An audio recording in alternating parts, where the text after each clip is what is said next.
Terapia.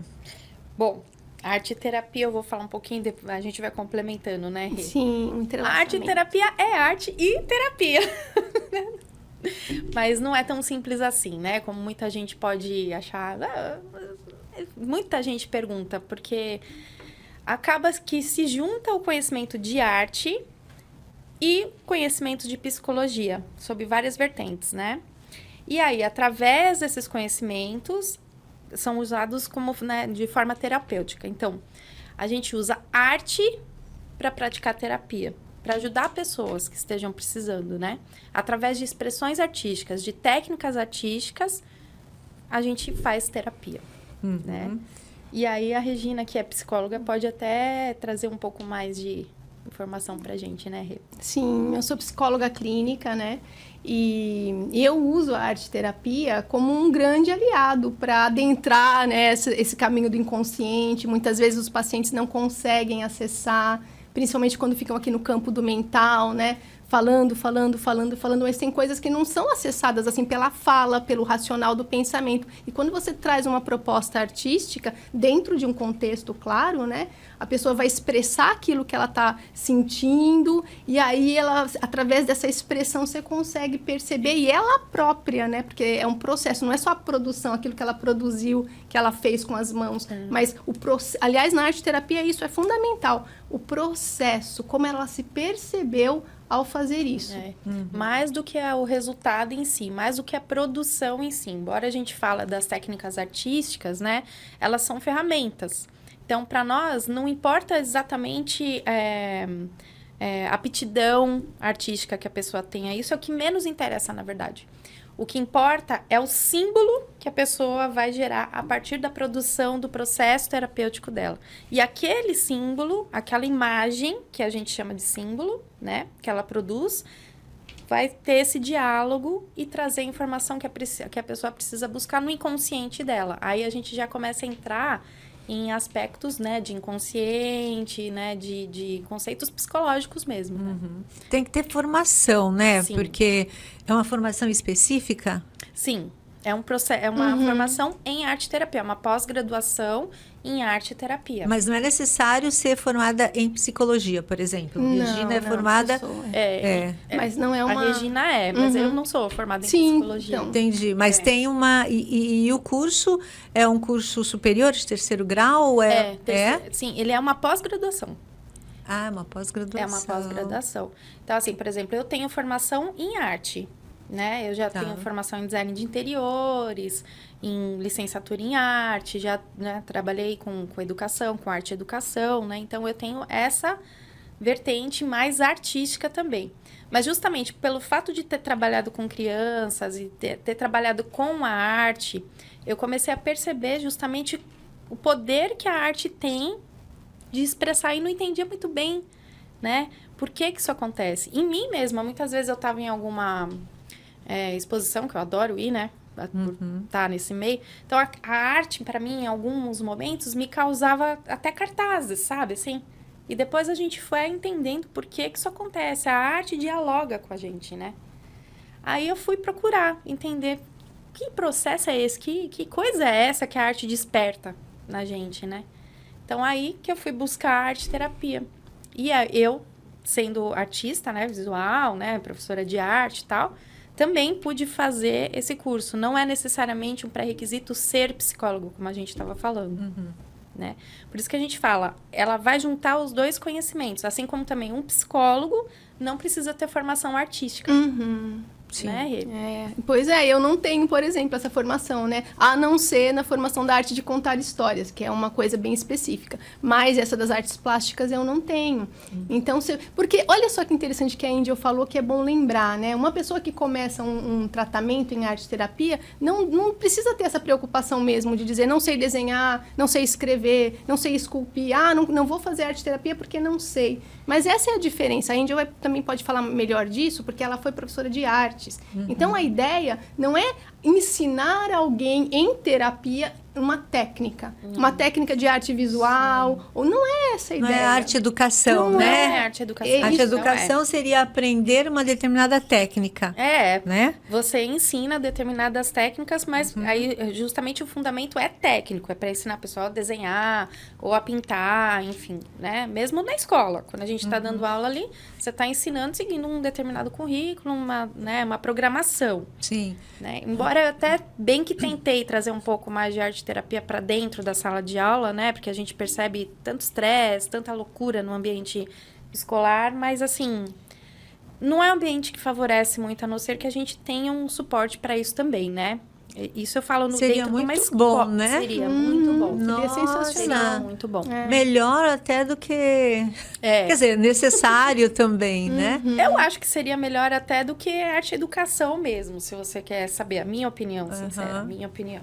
Porque trata com a saúde mental. Exatamente, porque eu acho que assim, dentro do ambiente escolar, tá faltando bastante. Sim. Então, a arte-terapia daria, através da arte, o acesso ao inconsciente, a expressão... É um diálogo mesmo. É um diálogo. É como se fosse um espelho da alma mesmo. Abre um espelho para a alma, um mergulho mesmo. E quem tá, o monitor, o coordenador, tem que estar apto a captar essa sensibilidade, né? O que é que está emergindo dali?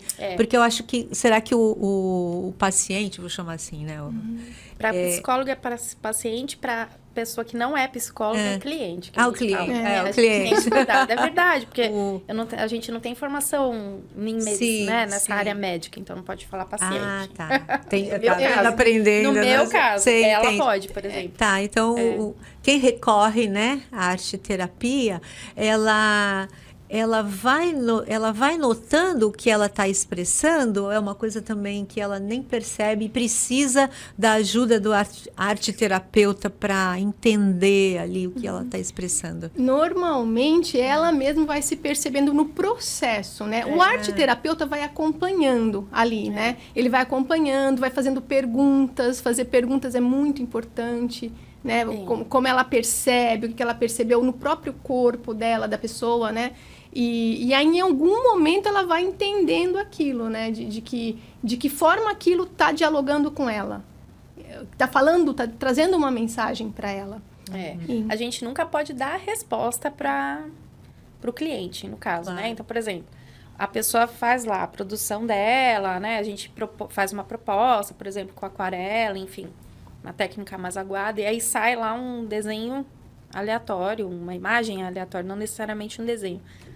Eu enxergo um abacaxi, por exemplo, A pessoa olha e não vê nada, ou então vê um passarinho. Então, se ela vê um passarinho, o símbolo dela é um passarinho, não um abacaxi. Porque se eu estiver sugestionando, eu posso atrapalhar o processo dessa pessoa. Então, eu nunca vou poder dar a resposta pronta para ela. Mas sim, como a Rê bem falou, através de perguntas, né?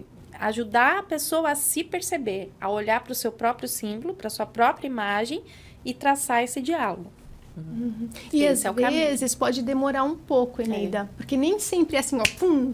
Por isso do processo, né? Não só do processo para cada sessão que ela vai se colocar fazendo algo com as mãos, como num processo de acompanhamento terapêutico mesmo. Talvez ela não perceba alguma coisa aqui no começo, ela precisa andar um tanto, né, Angel? Sim. No meio, lá pro final. Talvez lá no final ela vai conseguir entender alguma coisa. Mas ela vai ter feito esse percurso e isso é fundamental. Sim. Agora, deixa eu entender uma coisa, por exemplo. Que técnicas de arte se utiliza? As mais diversas. Falaram de contadora de história, falaram de pintura. Então, as técnicas, né? A gente pode usar todas praticamente que existem em arte, né? E então pode ser colagem, pintura, desenho, os mais diversos materiais, né? Então, aquarela, pastel, argila, né? E cada material, né, também tem a sua propedêutica, que é algo que também a gente aprende no curso, né? Quando a gente estuda. Então, cada material também tem a sua propriedade e a sua função para despertar determinadas sensações, né?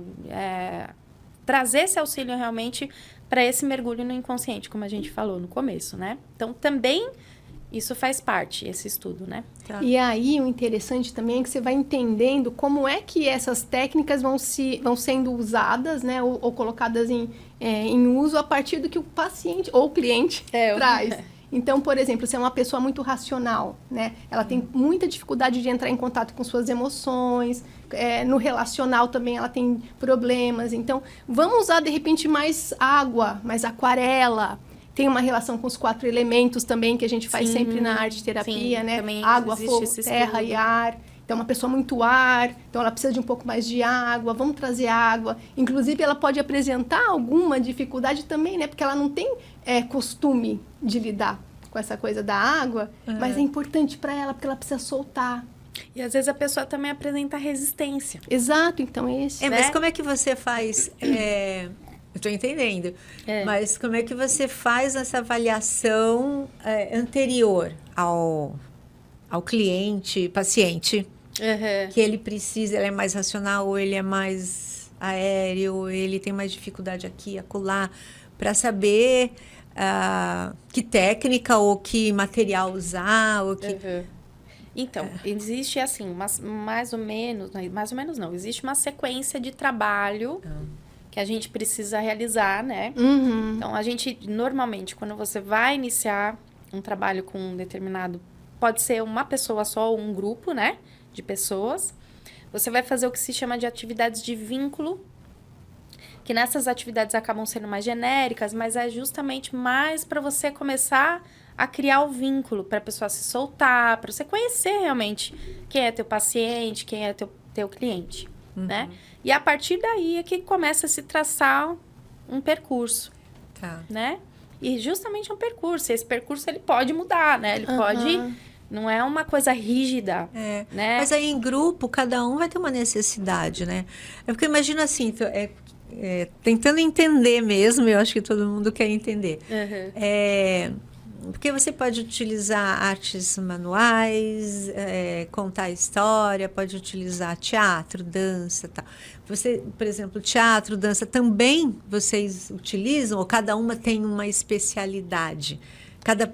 Cada monitor tem uma especialidade e utiliza só aquela? Entende? Não é necessariamente dança, você utiliza dança também, teatro. Em alguns momentos, sim. Você lança a mão de tudo que pode. Aquilo que você tiver à sua mão. Porque, claro que também tem aquela coisa assim, da afinidade que você tem. Embora a gente tenha, né, assim, as orientações, você pode usar, tal.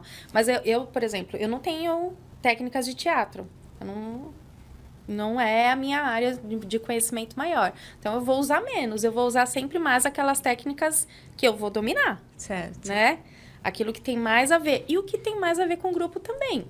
Então, a gente tem esse leque bem grande. Então, parte do arte-terapeuta ter essa sensibilidade para saber para onde que ele pode tomar. E esse é com o tempo mesmo. Mas cada um do grupo tem uma necessidade diferente, não? Assim, você então, consegue... Quantas pessoas são esse grupo? Assim? No máximo 3 é recomendado, né? Não grupos muito longos, muito grandes. A não ser que seja assim...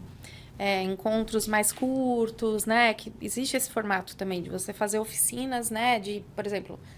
vamos fazer oficinas de 4 encontros para a gente trabalhar os 4 elementos. Então, 1 por semana, né? Então, isso até, né? Vamos trabalhar com workshops, pode ter um grupo maior, né? Mas num processo arte-terapêutico, né, Rê? A gente tem essa orientação, né? E prefere que os grupos sejam um pouco menores, para que você consiga realmente ter mais condições de trabalhar com cada uma das pessoas. Que vai ser cada um, mas todo mundo junto ao mesmo tempo. Né? E é uma coisa muito interessante. Eu só vou... Você complementa, porque eu sei que você vai trazer coisa bem legal.